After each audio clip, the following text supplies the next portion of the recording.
Wow, that is extremely good. Holy. Woo! Oh my God. Hey, what's going on, guys? Welcome back for another cook video. In today's cook, we're gonna be looking at a very unique cut of steak, one that has become a little bit more popular the last couple of years or so, but it's also one of those steaks that often gets mistaken for another steak. So this right here is called the Bavette. It's also called a sirloin flap, and I would say the two steaks that this one usually gets compared to, just based off of the appearance of it right here, I would say a lot of times people look at the shape right here and then think that's tri-tip. So the word bavette actually comes from the French term for bib, because I guess they said that this steak and the shape of it looks like a bib. And I think in other parts of the world, they actually call this a flank steak, which is why there is a little bit of miscommunication of the differences between the two. I'm sure a lot of you guys had flank steak where it's pretty lean, pretty flat and even all the way across, and a nice uniform piece. It's oftentimes used for making tacos or sandwiches and things like that. But you can see with this steak right here, it kind of tapers off similar to a tri-tip, but the marbling inside the steak is significantly different from a flank steak. I think it has much more flavor, the texture is a lot better. Let's get into the prep of this bavette and show you how we're gonna finish this dish.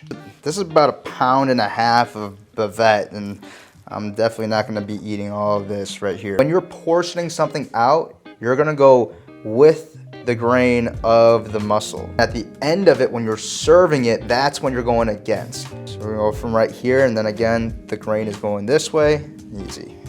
Make sure you got a sharp knife as well. So this is the portion that we're working with. After it's been cut like this, it honestly kind of looks like a flat iron steak as well. Since this is a super high quality piece of meat, simple seasoning with some salt and some pepper. If you get to a side where it tapers off, just make sure you're not seasoning it way too much.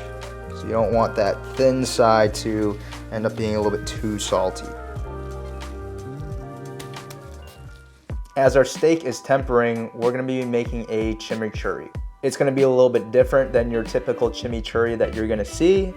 I don't know if it's gonna work out. I don't know if it's gonna be gross, but we're gonna try it out anyway and see what happens. So we're gonna start off by dicing some shallots. We wanna keep them nice and small. I don't have the best knife skills, but I try my best to get a pretty even dice in the shallots. I personally like them to be pretty small. I want them to be big enough where there's a little bit of crunch, but I want to have a lot of shallot, throughout my entire chimichurri. And I think leaving the smaller pieces kind of distributes them evenly a little bit better. Same thing with the garlic. I just want to get it nice and minced up. If you want to, you can use like a microplane and just kind of get it in there so it's just mixed really, really thoroughly. But I also think it's nice to add a little bit of texture with the garlic as well. Today, we're gonna be using the lemon zest as well as the juice. If you're gonna do both like I did today, just make sure you take that zest off first, because it makes it so much easier to zest an entire lemon instead of a half. And as you guys can see here, taking the zest off, going from the top of the lemon to the bottom, and then just kind of turning as you go. One of the main ingredients in a chimichurri is the parsley. I know that everyone nowadays is using flat leaf parsley. I personally, for chimichurris, I like the curly. I feel like it just kind of grabs onto everything else. I just like being able to have a little bit of a chunkier of a chimichurri, so it's not just oil with some herbs dressed in there. This is where we're kind of freestyling a little bit. Normally a chimichurri is made with olive oil, but today we're gonna be using rendered smoked beef tallow. I have no idea if this is gonna work. I have no idea if it's gonna taste completely awful, but I figured if it's a little bit too much, then we can go back and add the olive oil in there later to kind of balance it out. Lastly, we have red wine vinegar.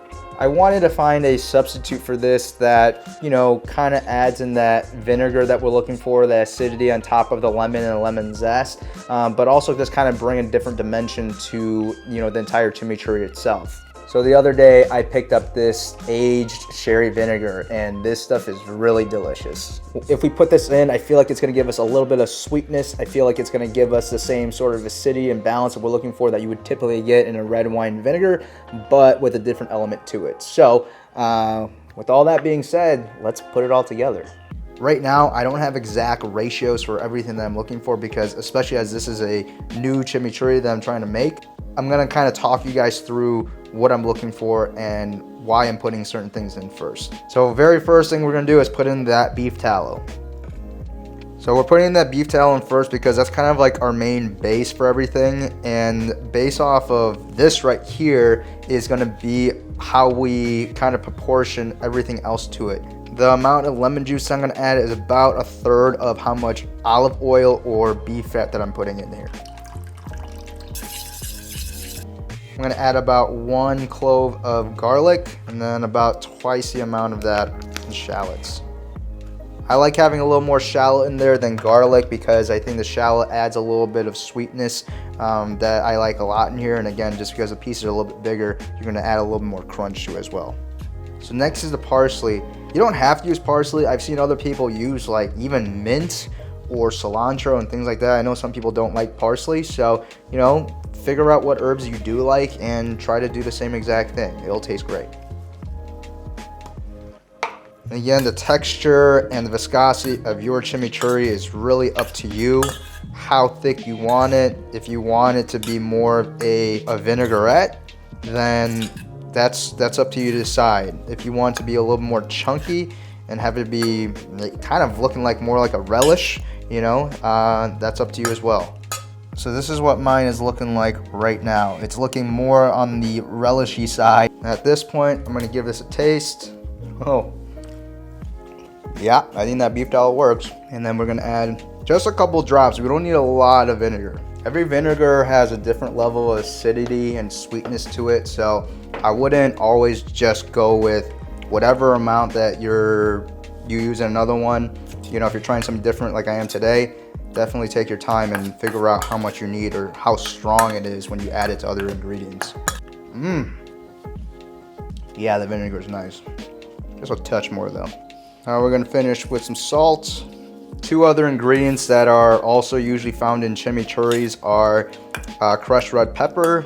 You can add that if you want to add some spice to it, and also some oregano. I don't have fresh oregano, and I don't really like putting dried oregano in something like this because everything is really fresh here, and I feel like adding that dry oregano sometimes, I don't know, I don't really like that texture of the dry oregano in there. And then last but not least, we're gonna add this lemon zest. I like adding the lemon zest in at the end just because it is so delicate that I don't want it to get mashed up while we're trying to mix everything. I want everything to taste the way that I like it and then just kind of lightly fold it in. Now, this looks super congealed, but once we toss this on top of a hot steak, I think it's gonna just melt like butter. So we're gonna let this sit and just kind of melt for a little bit while we get that steak cooked.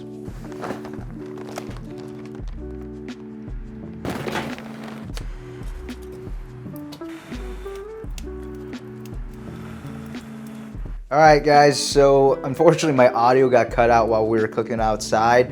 So I'm just gonna basically briefly talk about what we just did and made sure we got a good crust on the outside before we moved on over, so we're gonna slowly bring that temperature up. This was the first time I've actually cooked a bavette. Just one thing that I noticed, I was trying to get this steak kind of done by feel. This steak right now is temping higher than any steak that I ever cooked, but it still feels really tender. So I might have to go back and practice cooking with this steak again because this is a little bit trickier than I thought it would be, but it still feels and looks great. So I'm really interested to see what the inside of the steak actually looks like, because right now I'm a little bit unsure. Kind of looks like a baby brisket almost. It's got the hump right there, it's got the lean.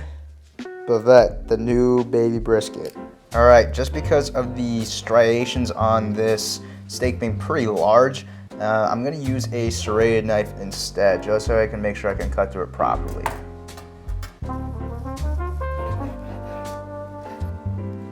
Oh man, that looks so good.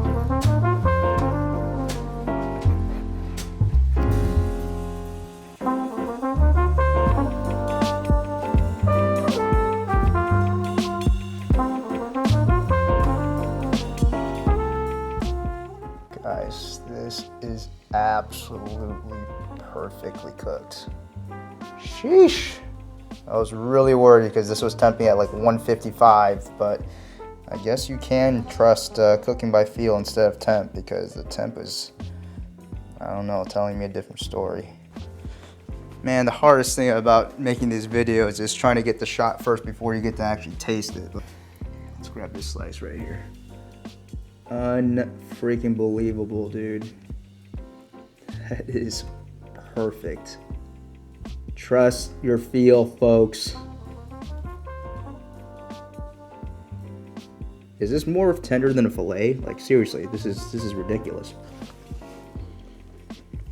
I'm a little speechless right now. This might be the best steak I've ever had. Sorry, I gotta try this with the chimney before we plate this up. Can't wait.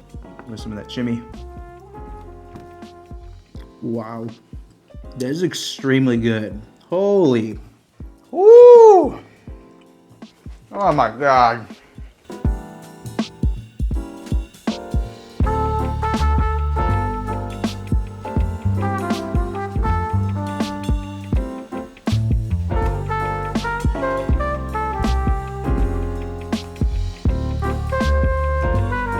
Here you have it, folks. Here's our bavette with our tallow chimichurri. All right, I'm sitting down for this one.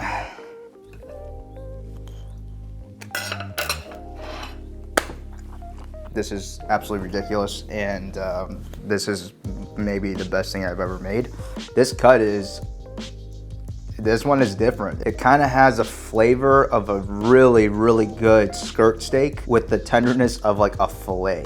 The chimichurri on top of it, I'm sure if you guys have had chimichurri on any steak, it's like one of the best condiments that you could have with a steak. But you know, I think with this one, the addition of changing the red wine vinegar to that, it's right on camera right here.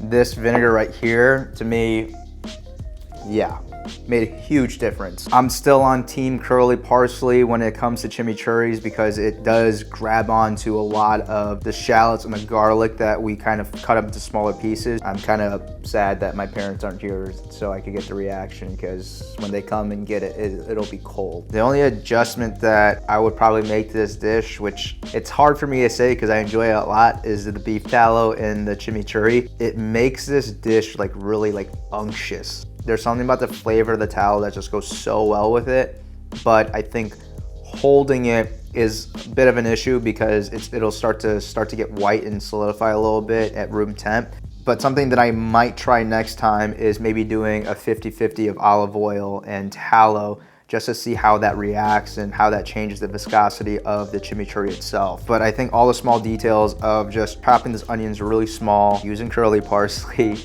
getting a good vinegar. A tip for cooking the steak is really just go by feel. I would cook this the same way if you guys have cooked outside skirt before where it's a little bit thicker. That would be my best advice for you guys, is to really go by feel. I'm gonna have to buy another one of these and cook another one so I can give you guys better instructions how to cook this thing, because this was interesting. I had a lot of fun with it. Obviously a little bit nervous because I'm shooting a video of it and I'm trying to get all my cooks to be perfect for you guys. I need to give a huge shout out to Forza, the butcher shop that I go to frequently to grab cuts like this. This cut is still considered like a butcher's cut, the cut that like butchers save from themselves. And this one right here is an extraordinary cut of meat. Anyway guys, that's gonna be it for us today. I hope you enjoyed this video as much as I clearly have. If you guys have any other suggestions for me or things that you want to see me cook, please let me know in the comments down below. And if you're new to this channel, welcome. If you guys like this video, go and check out my other videos. There have been some new subscribers who've been watching some older videos, which is awesome to see, and I hope you guys continue to do so. I'm thinking about doing a YouTube live and doing our first kind of barbecue talk while I answer questions from the chat. And if that's something that you guys are interested in, please let me know in the comments down below, and especially like this video so that it will help kind of get out to other people. I'm learning that this YouTube game is just a very, very interesting kind of popularity contest. So if you guys want to support this channel, please continue to like, subscribe, share this video with your friends. If there's anything that you guys are looking for, any products that you're looking for that I use, my affiliate link to S&S Grills is down below, as well as a bunch of links to almost everything that I use to recording the videos with my camera, to all of my equipment that I use in these videos. So if you're looking for anything that I use, definitely go down below and check that out. But that's it for us today, guys, and I'll see you guys in the next one.